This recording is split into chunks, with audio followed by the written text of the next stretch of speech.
안녕하세요. 소소한 일상의 아름다움을 발견하는 언니 스토리맘입니다. 영상은 오랜만에 찍게 되는 것 같아요. 그동안에 많은 일들이 있었고 많은 변화가 있었거든요. 일단은 아이들이 요즘에는 시험 기간인데 그래도 공부 안 하던 우리 둘째가 공부를 하기 시작했고, 또 큰아이는 중간고사 때보다 더 열심히 시간 투자를 하더니 조금씩 그래도 조금씩 이렇게 늘고 있는 것 같아요. 그래서 너무 감사한데 저 개인적으로는 요즘에 많은 도전을 하게 됐어요. 그동안에 저는 이제 아이들 기르면서 제가 좀 에너지가 너무 없다고 생각했거든요. 체력적으로도 그렇고, 또 뭔가를 하고는 싶은데 잘 뚫고 나가지 못하고, 그리고 또 아이들이 어리다 보니까 좀 이렇게 뭔가 하는 것들이 항상 제한이 있었어요. 내가 뭔가를 막 하려고 하고, 뭔가 자격증도 취득하고, 또 실습도 하고, 뭐 여러 가지 뭐 놀이치료 관련된 또 뭐 슈퍼비전도 받고 막 이런 여러 가지들이 있었는데 틈틈이 있었어요. 그리고 뭐 공부도 다시 뭐 편입해서 하고 막 그런 시간들이 있었는데 그 시간들이 길이 잘 열리지가 않더라고요. 근데 사실은 길이 안 열린 것도 있지만 생각해 보면 또 내가 선택하지 않았던 것도 있더라고요. 그러니까 다 뭔가를 다 생각하니까 사실은 뭔가를 할 수가 없는 거예요. 요일도 그렇죠. 또 애들 오는 시간도 생각해야 되죠. 또 제가 막 그 가정일을 엄청 손이 빠르고 잘하는 것도 아니고 에너지도 많지가 않다 보니까 두 가지 일을 하는 것도 쉽지 않았고, 그리고 일을 하면서도 오전에만 일을 했었거든요, 잠깐. 근데 그마저도 쉽지가 않더라고요. 그래서 이제 일단 내려놓고 보니까 어느덧 이제 아이들이 많이 커서 저도 일을 하고 싶은 시기가 됐고, 아, 내가 참, 그 예전에 많던 열정은 다 어디 갔나. 아, 이렇게 그냥 내가 하고 싶었던 것들을 다 내려놓고 그냥 지나가는 건가? 그렇게 이제 조금 생각을 하고 있는 상황에서 길이 하나씩 열리기 시작하더라고요. 그러면서 뭔가 도전하고 싶은 것들이 물밀듯이 막 올라오고, 그리고 예전에 제가 막 좀 자격증 같은 것들을 이렇게 틈틈이 좀 이렇게 따고 막 준비하고 뭐 그런 시간들이 있었는데, 지금 생각해보면 너무 이것저것 건드린 것 같다는 생각이 드는 거예요. 뭔가 하나를 하는 물을 파지 않고 너무 내가 좀 충동적으로 하지 않았나라는 생각을 했는데, 지금 돌이켜보니까 뭐 하다못해 유튜브도 좀 충동적으로 하고, 또 뭐 글도 최근에 뭐 쓰면서 이렇게 한 지금 50편 정도 쓰고 있는데, 하여튼 뭔가 이것저것 막 하는데 뭔가 이렇게 좀 통일된 것들이 없다는 생각이 드는 거예요. 근데 그 통일된 거를 제가 발견했어요. 바로 그 엄마로서의 시간이었어요. 그 육아하면서, 그리고 제가 글 쓰는 것도 전공을 살린 심리와 관련된 건데, 그게 이제 뭐 학문적으로 쓰는 게 아니잖아요. 실제 이제 경험하면서 쓰는 것이고, 그리고 제가 느낀 것들, 그동안에 끄적끄적 거렸던 것들이 잘 정리돼서 제가 이렇게 쓰게 되더라고요. 그리고 유튜브 같은 경우도 예전에 아이들 기르면서 지금도 기르고 있지만 그 시간들이 쌓여서 계속 소스들이 나오는 거잖아요. 그리고 뭐 우리 강아지 관련된 또 영상도 올려서 처음에 너무 반응이 없더니 지금은 조금씩 반응이 생기더라고요. 그리고 우리 강아지도 좀 약간 팬이 생긴 거예요. 그래서 이제 그거는 약간 제가 재미로 하는 거긴 하지만, 어쨌든 막 하고 싶은 것들이 막 생기고 시간 여유도 생기고, 그러다 보니까 되게 막 공모전도 준비하고 싶고, 예전에 제가 이제 글 쓰고 그랬던 것들이 다시 막 떠오르는 거예요. 근데 지금 글을 되게 잘 쓰고 이런 게 아니기 때문에 되게 많은 노력이 필요한데, 그래서 뭐 공모전도 준비하면서 이제는 아이들이 저에게 큰 든든한 지원자가 되더라고요. 그래서 제가 이번에 이제 짤막한 글을 쓰고 나서 우리 막내한테, 우리 딸이 이제 꿈이 작가거든요. 막내한테 좀 읽어볼래? 그랬더니 아이가 그거를 다 수정을 해주는 거예요. 근데 저는 5학년밖에 안 돼서 그냥 뭘 얼마나 수정을 할까라고 생각을 했는데 착각이었어요.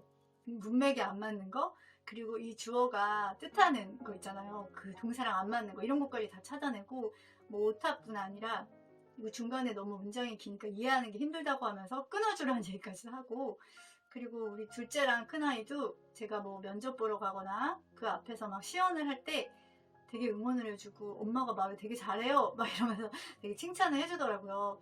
그래서 이제는 아이들이 나의 꿈을 응원하는 시기가 왔구나 하면서 굉장히 고맙고, 또 면접을 볼 때 사실은 갔더니 강사 경험은 저만 없는 거예요. 그리고 나이도 좀 적은 편이 아니더라고요. 그래서 다른 사람들 지금 현재 막 강사를 하고 있고 몇 년씩 하고 있고 또 베테랑들이고 막 이런 거예요. 근데 뭐 시연하고 이럴 때 원래 겁 없는 사람이 아무 생각이 없잖아요. 그러니까 어쨌든 초보가 아무 생각이 없다 보니까 갑자기 처음으로 제가 막 시연을 하게 됐고 그러다 보니까 되게 긴장이 되더라고요. 그리고 사실은 제가 예전에도 한 가지 극복해야 될 게 많은 사람들 앞에서 얘기하는 거 그거를 되게 좀 어려워했었어요. 그리고 되게 긴장하는 스타일이고 그러니까 소수로 이렇게 얘기하는 거는 전혀 그런 게 없는데 좀 많은 사람 앞에서 나 혼자 나가서 어떤 발표를 해야 되는 상황들이 되게 긴장이 됐었는데 그런 시간들도 이 유튜브를 찍으면서 되게 많이 훈련이 됐고 그 강사 준비할 때 그 영상으로 좀 보내야 되는 것들이 있었거든요. 근데 알고 보니까 베테랑 선생님들은 그게 너무너무 힘들었대는 그게 큰 장벽이었다는 거예요. 그러면서 그렇게 말도 잘하시고 경험도 많은데 그게 또 어려웠구나. 나는 물론 저도 쉬운 건 아니지만 항상 유튜브에서 혼자 이렇게 떠들고 얘기하고 이런 것들이 이렇게 쌓이다 보니까 그 영상 찍는 건 진짜 아무것도 아니더라고요. 되게 짧게 지워도 됐었거든요. 그래서 다른 선생님들 막 10번 넘게 NG가 났다고 하고 근데 저는 그냥 대본도 없이 그냥 편안하게 이렇게 찍을 수 있었던 것 같아요. 그래서 내가 어쨌든 경험했던 것들이 별거 아니라고 생각했던 것뿐 아니라 나름대로 뭔가 해왔던 그런 것들이 다 이렇게 연합해서 무언가로 향하고 있었구나. 그리고 생각해보니까 작년, 재작년에 제가 자격증 하나 준비하다가 그게 뭐 가르치는 거였었거든요.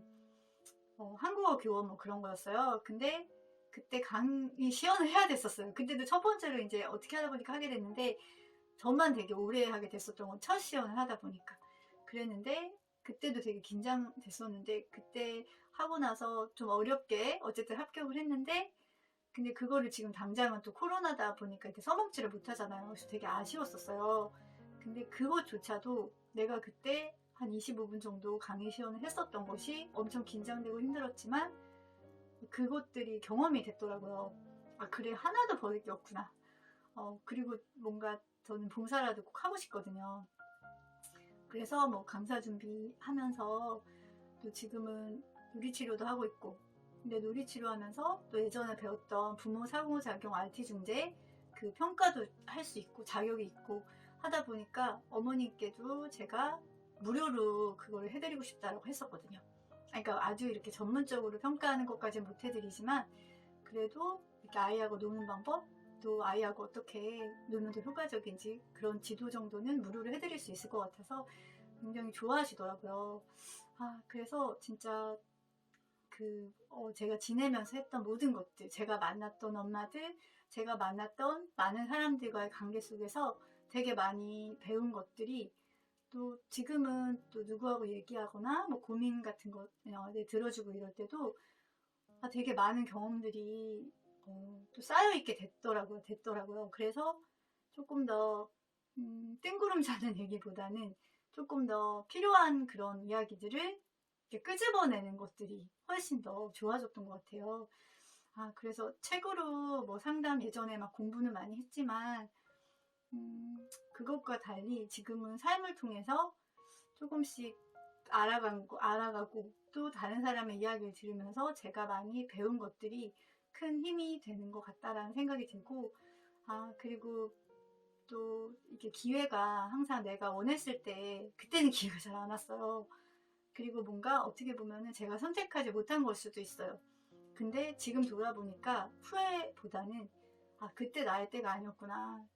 그리고 이번에도 이제 그 선생님들은 다 젊으시지만 일단 아기가 없는 분도 계셨고 임신 준비를 하신 분도 계셨고 또 아기가 있고 그러다 보니까 이제 강사하면서 조금 힘든 거 있지 않을까요? 라는 질문이 왔을 때 저는 제가 그냥 그때 좀 다들 웃으셨는데 저는 아이가 셋이 있고 아이가 초, 중, 고인데 제가 많이 키워놨네요. 이러면서 제가 그러니까 되게 좀 든든하다? 그런 아이들이 이제는 내가 조금 나가 있어도 충분히 잘 지낼 수 있을 만큼 많이 컸구나 그런 생각이 들었고요. 그리고 또 그 얘기도 하시더라고요. 강사 경험은 없으시네요. 그랬는데 제가 예전 같으면 조금 약간 위축됐을 수도 있을 것 같은데 그 대신 저는 유튜브를 해요. 이러면서 제가 막 얘기하고 구독자는 별로 없지만요. 그래도 팬도 있고요. 막 그러면서 제가 막 그런 얘기들을 하면서 다른 사람들이 오히려 사실은 근데 유튜브는 누구나 할 수 있지만 제한이 없잖아요. 누구나 할 수 있지만 꾸준히 하는 게 더 어렵다고 하잖아요. 근데 저도 사실 꾸준히 하는 성격은 아니지만 진짜 좀 재미가 있는 것 같아요. 저한테는. 그리고 의미가 있는 것 같아요. 그래서 뭔가 이렇게 채널이 발전하지는 못했다고 하더라도 이것이 저에게 큰 도움이 돼요. 확실히 도움이 되고 또 여러 가지로 제가 앞으로 일하는 데 있어서도 분명히 자산이 될 거라는 생각이 들어요.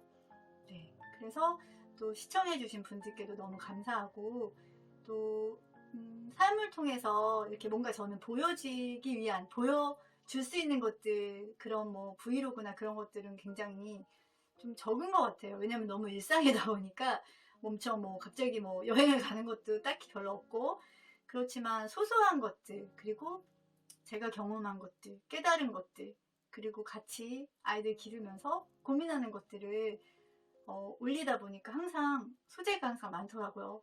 그래서 참 좋아요. 그리고 지금은 자연스럽게 또 제가 일하면서 어떤 것들을 또 하고 있고 또 아이들 만나면서 지금도 만나는 친구가 이제 놀이치료가 필요한 친구거든요.